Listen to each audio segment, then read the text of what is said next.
Bayangkan, Anda lagi duduk tegang nih, main catur, fokus Anda penuh gitu ya ke bidak-bidak di papan, tapi entah gimana, dari sudut mata Anda, papannya tuh mulai terbakar pelan-pelan.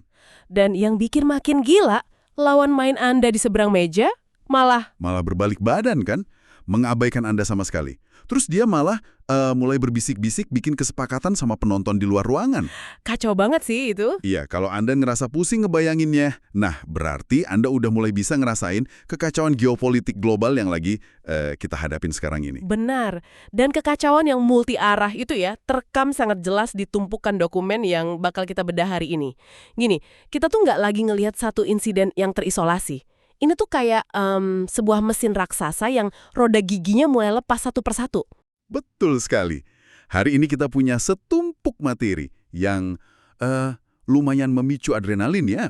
Mulai dari wawancara pensiunan Kolonel Angkatan Darat Amerika Serikat Larry Wilkerson di acara Breaking Points. Terus kita juga bakal nyilangin klaim-klaim kerasnya dia dengan investigasi The Wall Street Journal. Terus ada juga wawancara Perdana Menteri Benjamin Netanyahu di 60 Minutes. Ada juga laporan lapangan dari Dropside News ya. Ah iya benar, Dropside News. Sampai esai strategi dari The Atlantic. Tapi, bentar. Sebelum kita mulai bongkar-bongkar ini semua, saya harus kasih sedikit catatan awal dulu buat Anda yang dengerin. Nah, ini penting banget. Iya. Soalnya beberapa tokoh yang bakal kita bahas ini, dari kelompok kiri, sayap militer keras, sampai para neokonservatif yang pro-intervensi, mereka ini pakai bahasa yang luar biasa ekstrim. Sangat tajam. Jadi misi kita di sesi penelusuran ini bukan buat milih pihak ya. Kita bakal taruh klaim-klaim mereka di atas meja buat ngelihat cara kerja mesin geopolitik ini. Tepat. Kita di sini murni buat nguji logika mereka, bukan buat jadi pendukung kampanye mereka gitu loh. Bener banget, pas kita berhadapan sama dokumen intelijen dan militer, objektivitas tuh kayak satu-satunya alat bedah kita. Kalau kita langsung bereaksi emosional sama retorika mereka, ya kelar, kita bakal kehilangan gambaran besarnya. Oke, setuju. Jadi, mari kita mulai dari sesuatu yang kedengarannya kayak plot film mata-mata, tapi ini nyata. The Wall Street Journal ngelaporin kalau Israel secara diam-diam ngebangun pos militer di gurun pasir barat laut Irak. Iya, di Irak. Tujuannya tuh buat jadi titik pijak serangan ke Iran. Tapi tunggu sebentar, logikanya gimana sih? Gimana caranya sebuah negara bikin pangkalan militer rahasia di dalam wilayah negara lain tanpa ketahuan? Secara teknis ya, operasi macam ini tuh biasanya manfaatin zona-zona abu-abu. Maksudnya wilayah di mana kontrol pemerintah pusat, dalam hal ini Baghdad ya, itu sangat lemah. Oh, jadi mereka nyari celah gitu ya? Betul, mereka pakai jaringan intelijen lokal dan seringkali ada semacam kebutaan yang disengaja dari faksi-faksi lokal. Entah itu karena dibayar atau diancam. Ada laporan Haaretz juga yang bilang Amerika nyuruh Irak buat jauhin area itu. Terus Wilkerson bilang dia yakin 99% kalau Amerika, Inggris, dan Yordania itu terlibat. Wow, 99%. Ini tuh ibaratnya tetangga Anda diam-diam bikin tenda di halaman belakang orang lain cuma buat ngelempar batu ke rumah tetangga di seberang jalan. Kan soal gimana pangkalan itu dibangun. Terus apa dong? Fakta kalau ini dibocorin sama The Wall Street Journal. Menurut Wilkerson, Iran tuh sebenarnya udah tahu soal pangkalan ini dari lama. Hah? Udah tahu? Udah tahu. Bahkan, rudal-rudal Iran itu diklaim udah menargetkan fasilitas tersebut berminggu-minggu yang lalu. Jadi, secara militer, pangkalan ini tuh udah bukan rahasia lagi. Bentar-bentar. Kalau Iran udah tahu dan bahkan udah siap nyerang, buat apa media besar di Barat ngebocorin ini sekarang? Laporan pro-Israel ini kan aneh kalau keluar sekarang. Nah, itu dia intinya. Berarti ini bukan soal ngebongkar taktik militer. Ini pesan politik dong berarti? 100%. Ini tuh sinyal. Gini, membocorkan hal ini ke publik adalah cara faksi tertentu di dalam intelijen barat buat ngasih tahu dunia, dan mungkin buat maksa tangan para pembuat kebijakan di Washington juga. Kayak ngomong, lihat nih, kita semua tuh udah terseret sangat dalam ke lumpur konflik ini. Oh wow. Jadi buat ngancurin ilusi kalau Amerika atau sekutunya cuma jadi penonton pasif gitu ya? Betul. Ilusi kalau mereka cuma nyoba nyegah eskalasi itu hancur. Kenyataannya, jaring infrastruktur untuk perang kawasan itu udah terpasang kuat dan ngelibatin banyak negara barat. Oke, masuk akal. Nah, kalau pangkalan darat rahasia ini ternyata udah ketahuan dan jadi sasaran empuk rudalnya Iran, otomatis pihak Barat kan butuh rencana cadangan dong. Pasti. Dan disinilah Wilkerson naikin tensi dengan nyorotin ancaman dari udara. Dia ngelihat ada peluang 60-40 lah. Kalau Amerika bakal ngelakuin pengeboman masif ke Iran pakai armada penuh. Termasuk pesawat pengebom B-52 ya? Iya, B-52. Mengingat Trump udah nolak proposal negosiasi dari Iran. Tapi jujur ya, ada satu klaim dari Wilkerson soal ini yang bikin saya harus benar-benar berhenti sejenak. Karena ini kedengarannya absurd banget. Saya tahu nih arahnya yang soal pasar saham kan? Iya. Maksud saya, Wilkerson ini ngeklaim kalau Donald Trump berkoordinasi sama tokoh-tokoh militer kayak Pete Hegseth dan Jenderal Jack Keane itu ngerancang ancaman serangan B-52 ini dengan mata yang terus ngelirik ke kalender pasar saham. Iya, dia bilang gitu. Tujuannya apa, Jure? Biar lingkaran terdekat dan keluarganya bisa ngeraup untung.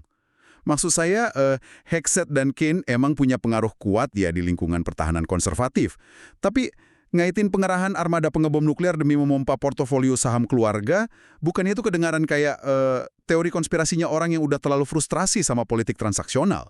Skeptisisme Anda itu benar-benar beralasan kok. Maksudnya, nuduh presiden pakai militer cuma buat alat insider trading, itu kan tuduhan level pemakzulan ya, berat banget. Tapi kita jangan sampai terjebak cuma mikirin ini 100% fakta atau cuma hiperbola. Terus kita harus melihat apanya? Kita harus bedah mekanismenya. Kenapa operasi militer gede-gedean itu selalu terikat sama pasar finansial? Itu yang penting. Gimana emangnya? Maksudnya, gimana persisnya serangan bom bisa bikin untung di saham? Sederhana banget sebenarnya. Gini, begitu ada rumor yang kredibel kalau pesawat pengebom Amerika menuju Timur Tengah, dua hal bakal langsung terjadi di bursa saham detik itu juga. Pertama, saham kontraktor pertahanan besar pasti meroket. Oke, itu logis sih. Beli senjata baru kan? Betul. Dan yang kedua, nah ini yang paling masif efeknya. Harga minyak mentah global bakal meledak. Karena pasar tuh panik ngantisipasi gangguan suplai. Oh, benar juga. Jadi siapapun yang punya akses ke info soal kapan serangan itu terjadi, timing yang presisi gitu ya, mereka bisa mindahin aset ke sektor energi dan pertahanan, terus dapat untung miliaran dolar dalam semalam. Wow. Makanya analisis Wilkerson ini jadi penting banget buat kita perhatiin. Kalau motif di balik perang itu udah geser bukan lagi soal strategi keamanan nasional, tapi murni demi kepentingan finansial atau kebanggaan pribadi, eskalasinya tuh jadi nggak bisa diprediksi. Mereka bakal ngincar apa emangnya? Mereka bakal langsung nembak jantung ekonomi, kilang minyak raksasa di Arab Saudi, Bahrain, sama Kuwait. Dan yang bikin ngeri, mereka tuh nggak nyerang buta. Mereka bakal dipandu langsung sama satelit presisi dari Rusia dan Tiongkok. Tunggu, satelit Tiongkok dan Rusia bantuin Iran buat nargetin fasilitas minyak alias emas hitam ini? Iya, ini tuh game changer banget. Dulu kan kalau Amerika ngebom negara Timur Tengah, itu perangnya asimetris ya. Amerika punya mata di langit, musuhnya buta di darat gitu kan? Nah itu. Tapi sekarang karena Iran dapat feed langsung dari satelit Beijing dan Moskow, rudal mereka tuh bisa nemuin celah sekecil apapun di pertahanan udaranya sekutu Amerika. Ini tuh sebenarnya udah jadi perang teknologi antar negara adidaya, cuma sembunyi di balik konflik regional aja. Gila. Kalau operasi militer udara sebesar itu, risikonya adalah hancurnya minyak global dan harus berhadapan langsung sama satelit Tiongkok. Ya, pantas saja banyak faksi di Washington yang mulai nyari jalan pintas lain. Opsi rahasia ya maksudnya? Bener. Ini bawa kita ke kelompok neokonservatif Amerika. Mereka-mereka yang selalu senang dorong pergantian rezim dari dalam. Saya sempat lihat Trump nge-post klip dari Mark Levin. Ah ya, tokoh neokon yang terkenal itu kan? Iya. Levin ini nyaranin kenapa CIA dan Mossad nggak nyusup aja ke Iran, terus cari kelompok pemberontak lokal dan persenjatai mereka. Ya, macam taktik Amerika jatuhin Soviet di Afghanistan dulu lah. Levin emang spesifik banget ngebanggain sejarah Amerika yang mempersenjatai pejuang kemerdekaan gitu ya. Tapi Wilkerson ngerespons ide Levin ini dengan sangat keras. Dia bilang narasi ini tuh kebohongan dan fantasi murni. Kenapa disebut fantasi? Kan dulu pernah berhasil. Wilkerson bilang upaya kayak gini tuh justru bakal berujung lebih buruk dari operasi Kermit Roosevelt tahun 1953. Benar. Buat Anda yang dengerin dan mungkin nggak hafal buku sejarah intelijen, apa sih sebenarnya yang terjadi di tahun 1953 itu? Dan kenapa itu dijadiin patokan kegagalan buat sekarang? Jadi gini, tahun 1953 itu CIA dan intelijen Inggris bikin operasi rahasia, dipimpin sama agen namanya Kermit Roosevelt. Tujuannya buat ngegulingin Perdana Menteri Iran yang saat itu terpilih secara demokratis, namanya Mohammad Mossadegh. Oh, yang kudeta itu ya? Bener, operasi itu sukses dan berhasil naikin Syah Iran balik berkuasa demi ngamanin akses minyak barat. Nah, orang-orang kayak Mark Levin ini itu ngelihat tahun 1953 sebagai cetak biru. Kayak masuk aja pelan-pelan, bayar kelompok pemberontak, gulingin pemerintahnya, kelar, pulang sebagai pahlawan. Tapi kan masalahnya musuh juga baca buku sejarah kan? Nah, itu dia. Intelijen Iran kan gak cuma diam aja, rebahan selama 7 dekade terakhir. Menurut Wilkerson, setiap ada upaya pembunuhan tokoh Iran akhir-akhir ini itu nggak bikin revolusi pecah. Malah sebaliknya. Malah bikin mereka makin kuat. Iya, memicu semacam sistem kekebalan tubuh rezimnya. Pasukan keamanan Iran itu sadar ada agen yang masuk. Lalu apa yang mereka lakuin? Mereka buru, mereka eliminasi sebagian besar jaringan agen CIA, MI6, sama Mossad yang ada di dalam negeri. Jadi ini tuh ibarat Anda nyoba nyalain api unggun pakai kayu yang udah basah kuyup direndam hujan berbulan-bulan, sambil Anda teriak-teriak dan cuma bisa lempar korek dari kejauhan gitu. Analogi yang sangat akurat. Nyaris mustahil. Saat ini, intelijen Israel dan Amerika itu secara praktis udah buta dan tuli di dalam wilayah Iran. Wow, separah itu? Iya, ngarepin ada pemberontakan domestik yang didanai CIA bakal tiba-tiba meledak di negara yang aparatnya udah super paranoid dan ngunci semua pintu dari dalam, itu kebutaan strategis yang fatal sih. Bener banget. Neokon tuh masih asyik hidup di fantasi kejayaan masa lalu. Sementara Iran udah hidup di realitas kontra-intelijen modern yang ketat. Masuk akal sih. Jadi kalau kita rangkum dikit nih ya, posisi sekutu utamanya Amerika, yaitu Israel. Operasi intelijen rahasia dari dalam gagal total. Sementara kalau mau ngebom dari udara secara besar-besaran, ya risikonya ditarik ke Perang Dunia Ketiga. Buntu kan jadinya? Buntu banget. Nah, dalam kondisi terpojok ini, manuver politik tingkat tinggi tampaknya mulai bergeser arah. Saya nonton wawancaranya Perdana Menteri Netanyahu di 60 Minutes. Yang dia bahas soal bantuan itu ya? Betul. Netanyahu secara belak-belakan ngomong kalau dia mau nurunin bantuan militer finansial dari Amerika Serikat sampai jadi nol dalam dekade mendatang. Maksud saya, kita lagi ngomongin uang 3,8 miliar dolar per tahun loh. Angka yang raksasa. Dekat Anda tiba-tiba ngomong, kami nggak butuh uang Anda lagi deh. Padahal negaranya lagi di tengah-tengah perang dari berbagai sisi. Apa ini cuma sekedar manuver kesombongan politik aja? Pertanyaan yang bagus banget. Sekilas emang kelihatannya kayak ego ya. Tapi kalau kita pakai kacamata analisis geopolitiknya Wilkerson, Netanyahu ini lagi main catur tingkat dewa. Dia tuh ngelihat ada pergeseran kekuatan global yang pindah ke arah timur. Maksudnya ke negara-negara BRICS gitu? Betul. Tiongkok, India, Rusia, mereka tuh makin solid di BRICS. Dan di saat yang sama, Wilkerson nyorotin kalau utang Amerika yang terus menggunung itu udah mulai bikin mereka ngos-ngosan buat terus jadi polisi dunia. Jadi ini manuver buat nyari pelindung baru dong? Tepat sekali. Gini cara mainnya. Netanyahu itu lagi nusuk egonya Amerika dengan bilang kami nggak butuh uang kalian. Dia tuh sebenarnya lagi mancing Washington buat mikir, bentar, kalian kan sekutu terpenting kita. Tolong dong terima uang ini biar kita tetap punya pengaruh di sana. Astaga, jadi biar Amerika yang ngemis-ngemis mau ngasih uang? Iya, dan di saat bersamaan dia juga lagi ngasih kode ke Beijing dan Moskow. Ngasih tahu kalau Israel itu buka peluang buat aliansi baru kalau Amerika gagal. Pantesan tadi Wilkerson nyinggung soal pertemuannya Trump sama Presiden Tiongkok Xi Jinping ya. Dia bilang peluangnya cuma 50-50 Trump bakal datang. Dan kalaupun datang, Trump nggak bakal bisa negosiasi. Iya, Wilkerson bilang Xi Jinping itu ibaratnya lagi duduk di kursi kekuasaan, dia cuma bakal nyeramahin Trump doang, nasehatin gitu. Itu nunjukin pergeseran power yang gila sih.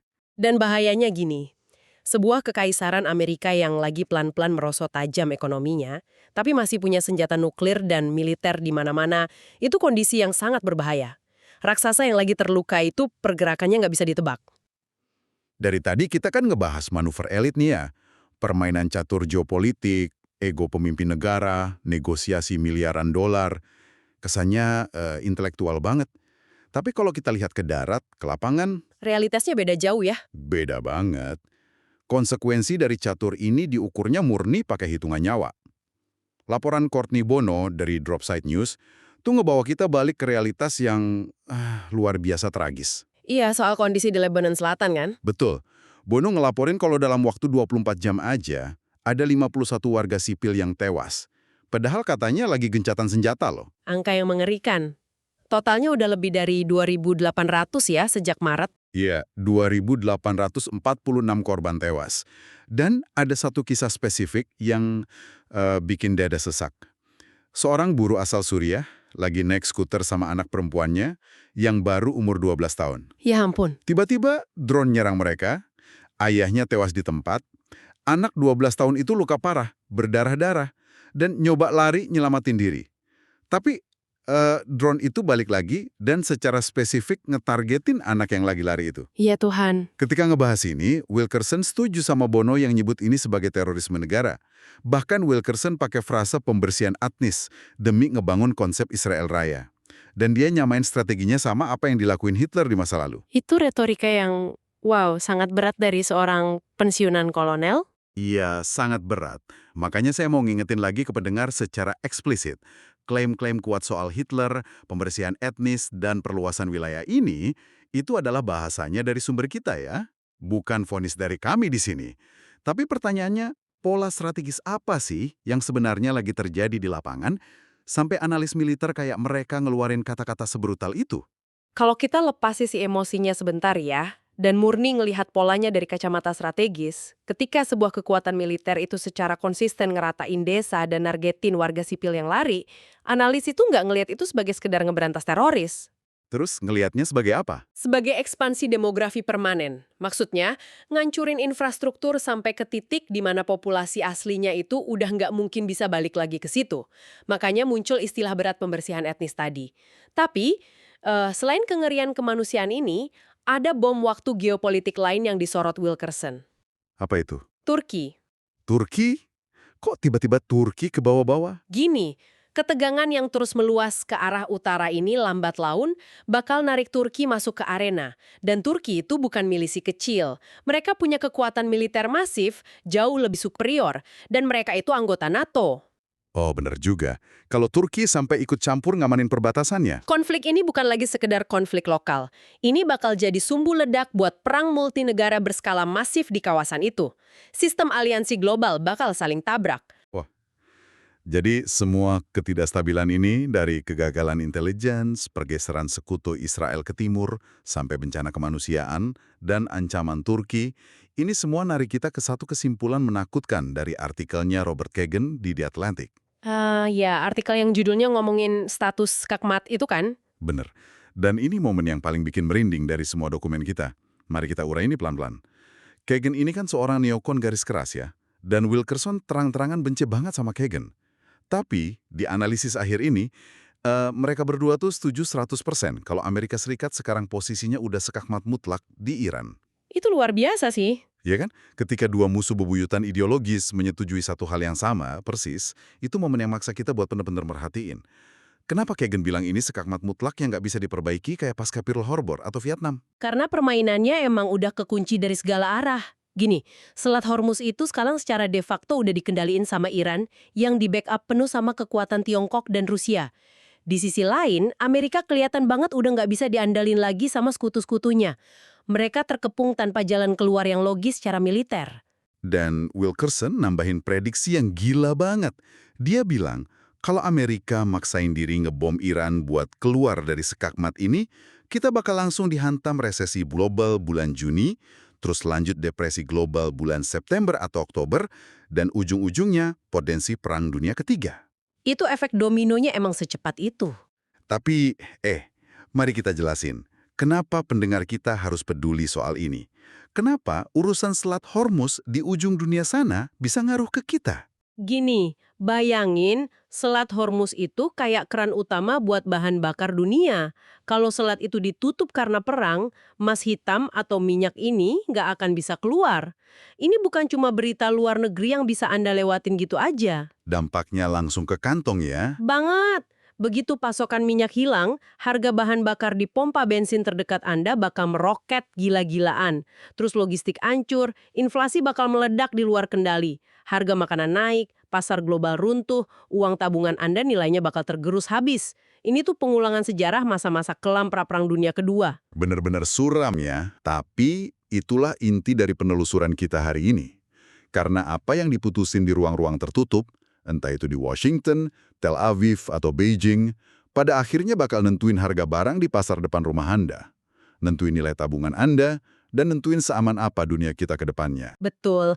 Dan sebelum kita tutup, saya punya satu pertanyaan yang terus muter-muter di kepala saya setelah ngebaca semua ini. Wah, apa tuh? Sepanjang sejarah manusia, transisi dari satu kekaisaran global yang dominan ke kekaisaran lainnya itu hampir nggak pernah terjadi dengan damai. Selalu berdarah ya. Selalu. Nah, kalau Amerika Serikat emang beneran udah di posisi sekakmat dan mulai mundur teratur, pertanyaannya tuh bukan lagi siapa negara yang bakal gantiin posisinya, melainkan seberapa besar sih kekacauan yang bakal terjadi di ruang hampa kekuasaan selama masa transisi itu? Ruang hampa yang lagi diperebutin dengan cara apapun saat ini. Wow, itu pertanyaan pamungkas yang sangat memprovokasi pikiran. Sesuatu yang benar-benar harus dipikirkan sendiri oleh Anda yang mendengarkan. Terima kasih banyak udah nemenin saya bedah tumpukan materi yang lumayan berat ini. Sama-sama, selalu seru ngebedah ini bareng. Buat Anda yang terus dengerin, papan caturnya mungkin masih terus terbakar. Tapi seenggaknya hari ini Anda udah ngerti gimana dinamika apinya dan siapa aja yang lagi mainin pemantiknya. Tetap waspada dan sampai jumpa di sesi diskusi kita selanjutnya.